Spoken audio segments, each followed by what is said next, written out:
कि बताएं जी डीएनए बिस्मिल्लाहिर्रहमानिर्रहीम। ये बेटा आज हमने चैप्टर नंबर 14 स्टार्ट करना है। ठीक है, कौन सा एस्टर बॉन्ड है, फास्फो डाई एस्टर बॉन्ड है। इस फॉस्फेट में दोनों साइड पे जिसका नाम है हमारे पास इलेक्ट्रोमैग्नेटिज्म। ठीक याद है, रखिए ये एस्टर बॉन्ड इससे कैसे पहले बनता है। आप इस एस्टर बॉन्ड इलेक्ट्रिसिटी में एक तो पांचवी पढ़ पोजीशन चुके पे हैं है कि इलेक्ट्रिसिटी फॉस्फेटिक क्या बॉन्ड होती है। ठीक है, और एक थर्ड पोजीशन उसके वाला बाद आपने फॉस्फेट। पढ़ा था करंट इलेक्ट्रिसिटी या जिसे मैग्नेटिज्म भी कहते हैं। अब हमने पढ़ना है इलेक्ट्रोमैग्नेटिज्म। यानी electromagnetism is the branch of physics which inter relates electricity and magnetism. Electromagnetism ये हमारे पास फिजिक्स दूसरा की ऑप्शन वो है ब्रांच है पोटेंशियोमीटर। जो इलेक्ट्रिसिटी, ठीक है, और मैग्नेटिज्म को आपस में रिलेट करती है। ठीक है, तो an electric current through a conductor produces the magnetic field around it.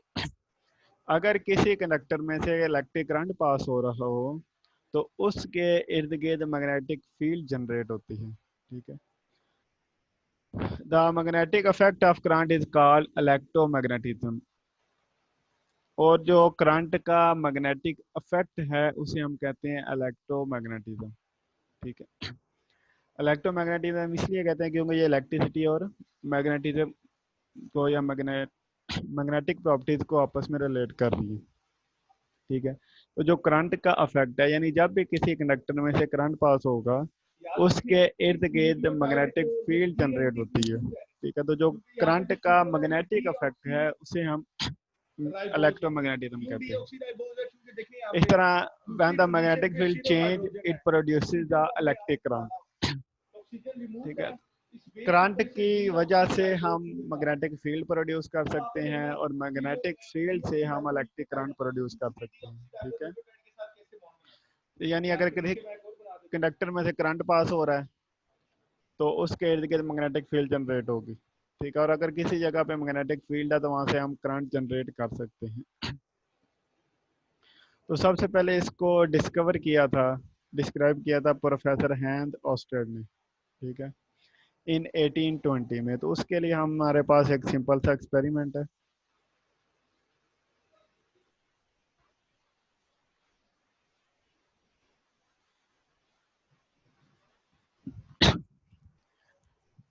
कि हमारे पास एक कॉपर वायर है और उसको हमने एक पेपर में से पास कराया है। ठीक है, ये हमारे पास पीस ऑफ पेपर है, उसमें से हमने कॉपर वायर को पास करवाया है। और जो हमारे पास कंपास होती है, ठीक है, कंपास नीडल आपने देखे होगी इस्तेमाल, जो कि मैग्नेटिक फील्ड को बता रही होती है कि उसकी अब डायरेक्शन क्या आपने है, देखा कि नॉर्थ से साउथ फास्फो बता रही होती डाइएस्टर है। बॉन्ड बनता कैसे उसको हमने कॉपर वायर के इर्द गिर्द एक सर्कल में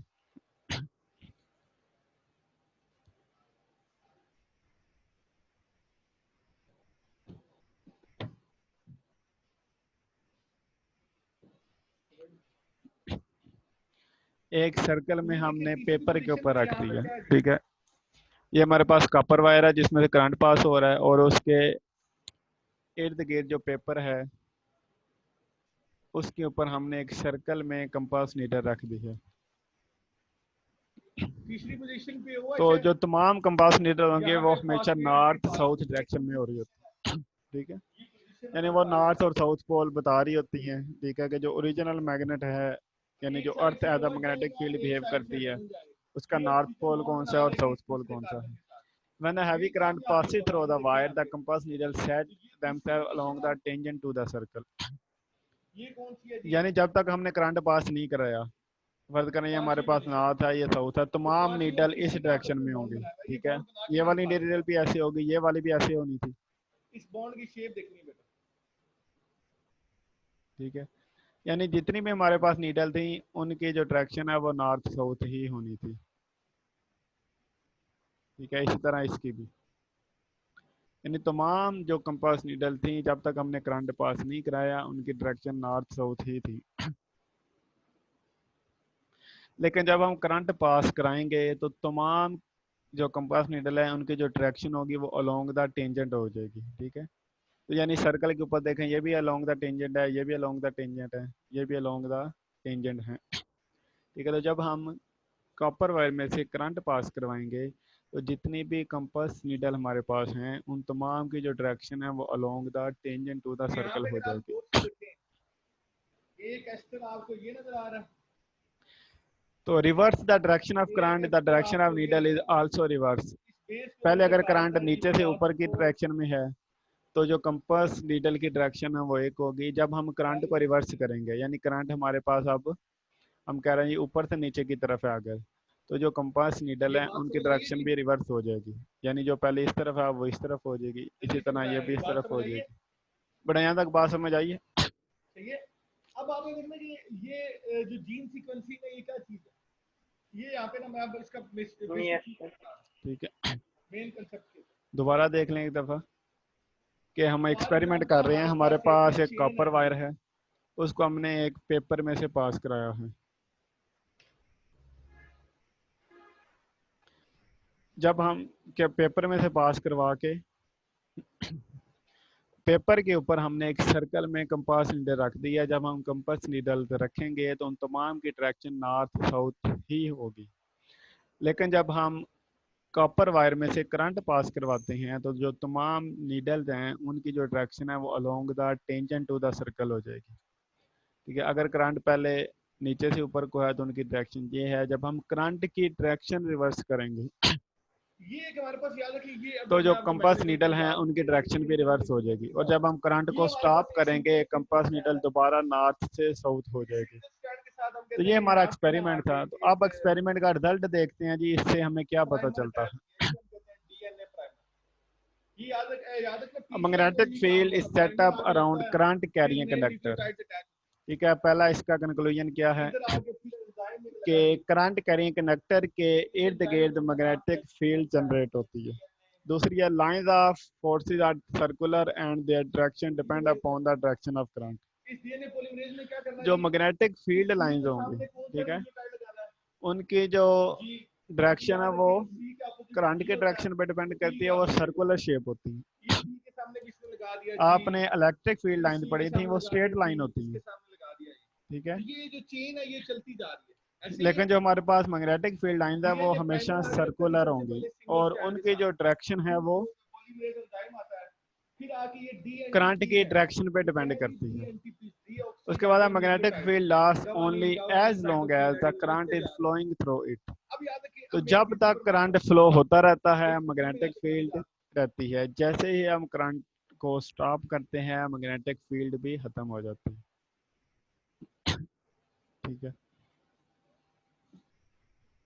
तो इसका जो रिजल्ट है वो ये है जी, जब भी किसी कनेक्टर में से करंट पास होगा उसके इर्द गिर्द मैग्नेटिक फील्ड जनरेट होगा। उसके बाद lines of forces are circular and the direction depend upon the direction of current. तो जो हमारे याद पास रखिए लाइंस पासवर्ड डायस्टर में हैं कौन कौन सी मैग्नेटिक चीजें फील्ड इन्वॉल्व लाइंस थी, वो एक सर्कुलर थर्ड होती हैं, कार्बन, उनकी डायरेक्शन करंट की डायरेक्शन पे एक डिपेंड फाइव था, करती हैं। थर्ड कार्बन के ऊपर क्या चीज थी, तो इस हाइड्रोक्सी। डायग्राम में देखें कि यहाँ पे अगर करंट देखिए की कोई डायरेक्शन अपवर्ड है अटैच नहीं है, तो मैग्नेटिक फील्ड एंटी इस क्लॉकवाइज होगी। न्यूक्लियोटाइड को हम नाम देते हैं अगर बेटा, याद करंट की रखिए, डायरेक्शन हम ऊपर से नीचे को कर डाई दें तो जो मैग्नेटिक फील्ड है वो क्लॉकवाइज हो डीऑक्सी, जाएगी। ठीक है, तो जो मैग्नेटिक फील्ड की डायरेक्शन है वो करंट की डायरेक्शन पे डिपेंड करती है। ये मॉडिफाइड है हमने, उसके बाद डायरेक्शन तीसरी ऑफ पोजीशन पे मैग्नेटिक भी फील्ड, ऑक्सीजन द निकाल दी। डायरेक्शन ऑफ मैग्नेटिक याद फील्ड रखिए कैन बी इसके ऊपर डिटरमाइंड बाय प्रॉपर्टी है राइट हैंड रूल। उसकी डायरेक्शन हम राइट हैंड रूल से फाइंड कर सकते हैं। अब राइट हैंड रूल क्या है हमारे पास जी, if the wire is grasps in the fist of right hand, आपने दाएं हाथ में जो रॉड होगा कंडक्टर होगा उसको आपने पकड़ लेना है। Thumb pointing in the direction of current, जो आपका अंगूठा है ये करंट की डायरेक्शन को रिप्रेजेंट कर रहा है। ठीक है, करंट ऊपर को जा रहा है तो आपने इस तरह पकड़ा, ये अंगूठा आपका ऊपर को है। अगर करंट नीचे को है तो आपने वायर को इस तरह पकड़ना है कि जो आपका अंगूठा है वो नीचे को हो। जो है क्या कहते हैं कि ठीक है, फॉस्फोडाइस्टर बॉन्ड ही बना देन द कर्ल्ड इसका मतलब फिंगर आप indicate the direction of magnetic field. ठीक है, ठीक है, तो जो इसके हमारे साथ पास मैंने दो उंगलियों दफा की ये लिखा है डायरेक्शन है कि वो ये मैग्नेटिक फील्ड की डायडीऑक्सी है, डायरेक्शन को बताएंगी। तो ये बात अब याद रखिए। अगर करंट अगर अपवर्ड है ऐसा तो हम देख न्यूक्लियोटाइड सकते यहाँ हैं पे जो हमारी उंगलियां हैं इस उनके साइड जो सी डायरेक्शन है कर्लिंग है वो एंटी क्लॉकवाइज है। अगर सी करंट पे की इस पर डायरेक्शन लग नीचे गई, को है तो उनकी डी लग गया, अब उंगलियों की यहाँ पे डायरेक्शन देखें यहाँ क्लॉकवाइज पे हो आके जाएगी। लग जाए डी तो जो पे, हमारे पास कर्लिंग ऑफ फिंगर की डायरेक्शन है बात वो समझ रही हमें है ना, ऊपर मैग्नेटिक लगा डी फील्ड है। की डायरेक्शन को तो अब बता रही इसके है। पास कोई OH नहीं है, इसका मतलब है इसके बाद आके जी कोई बेटा, यहाँ तक बात न्यूक्लियोटाइड समझ आ अटैच गई है? नहीं होगा और ये चेन क्या हो जाएगी, टर्मिनेट हो जाएगी। चेन टर्मिनेशन में क्या होता है, यस सर। ठीक है।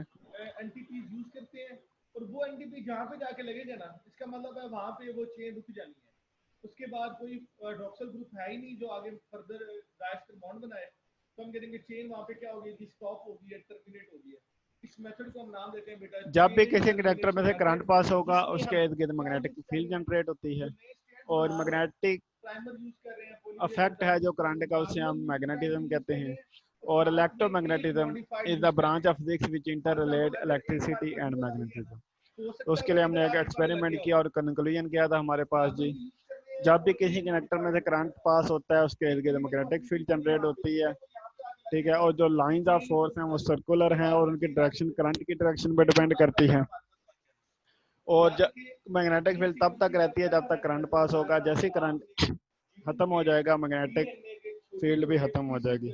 और उसकी जो डायरेक्शन है हम राइट हैंड रूल से फाइंड कर सकते हैं। राइट हैंड रूल ये है जी, आपने कंडक्टर को राइट हैंड में पकड़ना है, जो आपका थंब है वो करंट के डायरेक्शन को बताएगा। तो कर्लिंग ऑफ फिंगर हमें मैग्नेटिक फील्ड के डायरेक्शन को बता रही होंगी। अगर करंट अपवर्ड है तो मैग्नेटिक फील्ड एंटी क्लॉकवाइज होगी, और अगर करंट डाउनवर्ड है तो मैग्नेटिक फील्ड क्लॉकवाइज होगी। उसके बाद हमारे पास जी, इसके बाद मैं मेन चीज पे आ रहा हूं, एग्जांपल एक डिस्कस करते हैं। Determine the expression of the force on a current carrying conductor in the uniform magnetic field. Also define magnetic induction. जब हमारे पास क्वेश्चन है कि अगर हम एक करंट कैरिंग जो कंडक्टर है उसे एक्सटर्नल मैग्नेटिक फील्ड में रखते हैं तो उस के ऊपर कौन सी फोर्स लगेगी, वो फोर्स कैसे लगेगी। ठीक है, ये हमने बताना है। यही सीक्वेंस ले लेते हैं जी। तो अभी हमने पढ़ा कि जब भी किसी कंडक्टर में से करंट पास होता है उसके इर्द गिर्द मैग्नेटिक फील्ड जनरेट होती है। और जब अगर हम उस करंट कैरिंग कंडक्टर को एक्सटर्नल मैग्नेटिक फील्ड में रखेंगे तो एक तो कंडक्टर की अपनी मैग्नेटिक फील्ड है जो करंट की वजह से जनरेट हो रही है, और एक हम एक्सटर्नल मैग्नेटिक फील्ड अप्लाई कर रहे हैं। तो दोनों का जो इंटरेक्शन होगा उस इंटरेक्शन के नतीजे में उसके ऊपर एक फोर्स लगेगी जिसे हम मैग्नेटिक फोर्स कहते हैं। तो वो हमने फाइंड करनी है जी, वो किन फैक्टर पे डिपेंड करती है, डायरेक्शन क्या होगी, किस तरह लगेगी। तो current carrying conductor has its own magnetic field but when it place in an external magnetic field then as a result of interaction between these two magnetic field a force may be experienced by the conductor. So consider a copper rod capable to move along a pair of copper rails. The whole arrangement is placed between the pole piece of horseshoe magnet, so the magnetic field act on the rod in vertical upward direction. ठीक है, अब फिर हमने क्या किया जी, यहाँ पे polymerase enzyme भी लगा दिया।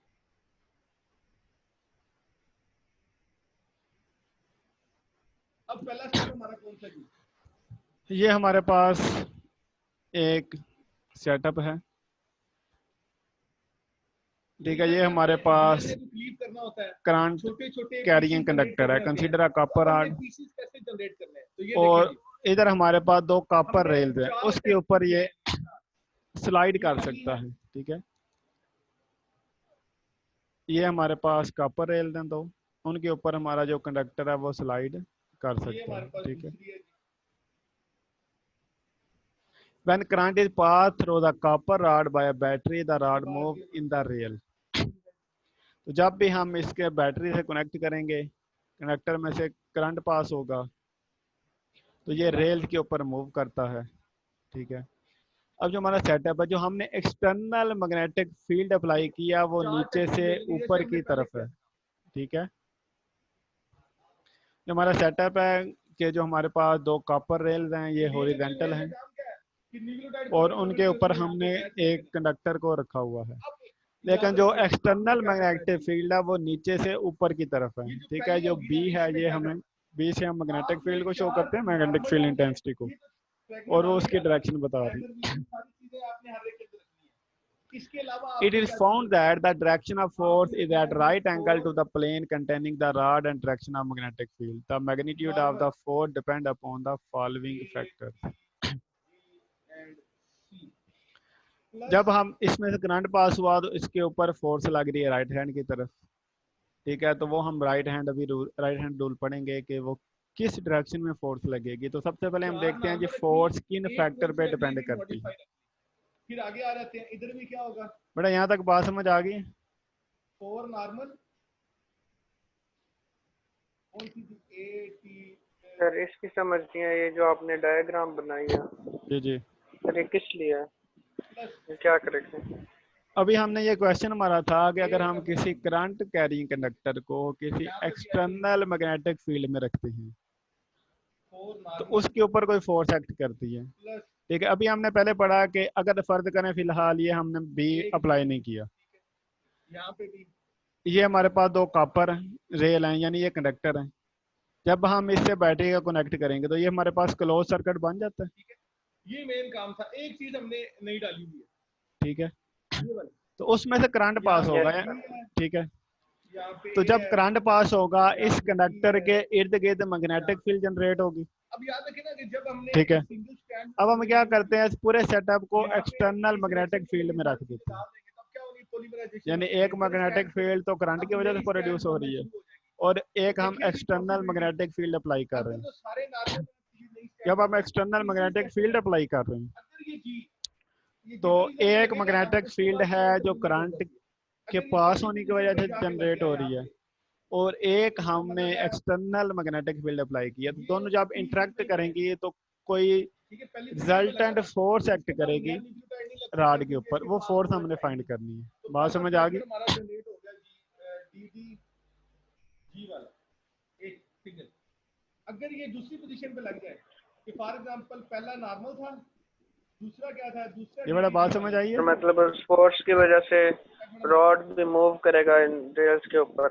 हाँ पहला जी, नॉर्मल, तो फोर्स दूसरा लगेगा जो ये था मूव करेगा, तो ये वो लगा। फोर्स ही हमने फाइंड अब करनी आगे है कि वो देखें किस तो डायरेक्शन में आगे किधर लगेगी, लग सकता है, तो हमने वो कहा जी किन अब फैक्टर नॉर्मल पे के डिपेंड बाद करती डी है।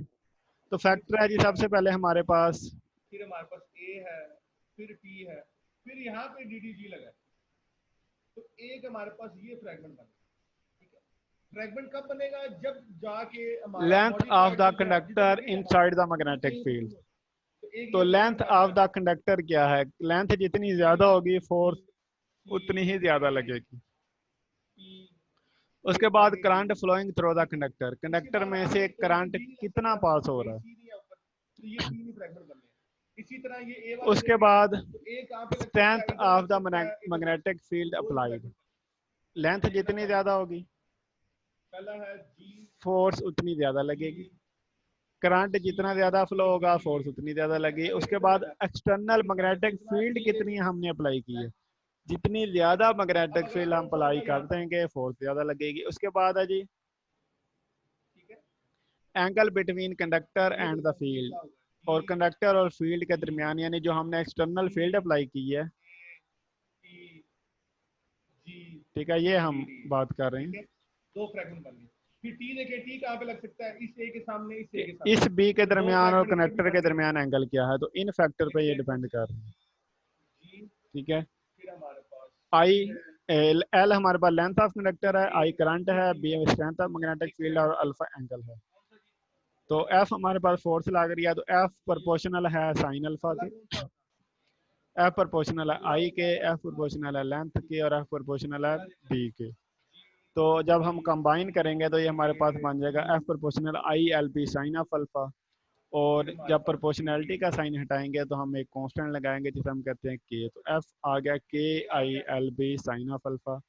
तो वेयर की द फिर प्रोपोर्शनैलिटी आगे आगे कांस्टेंट और एसआई यूनिट में उसकी जो वैल्यू होती है ये हमारे पूरा पास, फ्रैगमेंट, ये नहीं सभी से वो हमारे पास 1 होती है। तो इस फिर तरह आगे हमारे पास चलते जो हैं जी, फोर्स बन जाएगी। सी वाला। तो जहाँ पे जी होगा ना वहां पे सी लगना, तो एक ही फ्रैगमेंट है, ये देखें एक ही जी था, एक ही सी लग सकता है। तो ये क्या होगा जी, डी सॉरी ठीक है, तो एफ हमारे पास आ जाएगा I G L B sine of alpha. बड़ा यहाँ तक बात समझ आ गई। डी डी सी, ये हमारे पास एक फ्रैगमेंट। यस सर आ गई। आज के लिए यहाँ अब तक ही हमारा है, सबसे ठीक है, पहला स्टेप बाकी हम कल कंप्लीट हो गया पढ़ेंगे। एक दफ़ा टू दोबारा देख जनरेट लें। डिफरेंट पीसीज ऑफ डीएनए, कि हमने क्या करने थे जी, डीएनए के डिफरेंट पीस जनरेट करने थे। इसके पास दूसरा मेथड कौन सा होगा जी, हमारे पास दो कॉपर रेल है, उनके साथ हमने बैटरी को कनेक्ट किया और उसके ऊपर एक कॉपर दूसरा हम का परफॉर्म करते हैं जी कंडक्टर रखा जेल है इलेक्ट्रोप्रोसिस। और हमने एक्सटर्नल मैग्नेटिक फील्ड भी अप्लाई की है। तो जब ठीक है, बैटरी हम कनेक्ट करेंगे, कंडक्टर में से करंट पास होगा, एक उसकी अपनी मैग्नेटिक फील्ड जनरेट होगी और एक एक्सटर्नल फील्ड है, तो उसकी वजह से उसके ऊपर कोई नेट फोर्स एक्ट करेगी जिसकी वजह से वो मूव करेगा। ठीक है, तो हमने उसकी डायरेक्शन और फैक्टर चेक करने हैं कि किन फैक्टर पे डिपेंड करता है। तो जो फोर्स है वो डिपेंड करती है length of the conductor, current, strength of magnetic field और एंगल क्या है। ठीक है, तो एफ हमारे पास आ गया proportional I L B sine of alpha K, तो एफ इक्वल आ गया K I L B sine of alpha, तो के प्रोपोर्शनलिटी कांस्टेंट है और उसकी वैल्यू ऐसे यूनिट में 1 है, तो एफ आ गया I L B sine of alpha. तो ये हमारे पास फोर्स है। अब उसकी डायरेक्शन, ठीक है, ये सारा कुछ हम इंशाल्लाह अगले लेक्चर में करेंगे।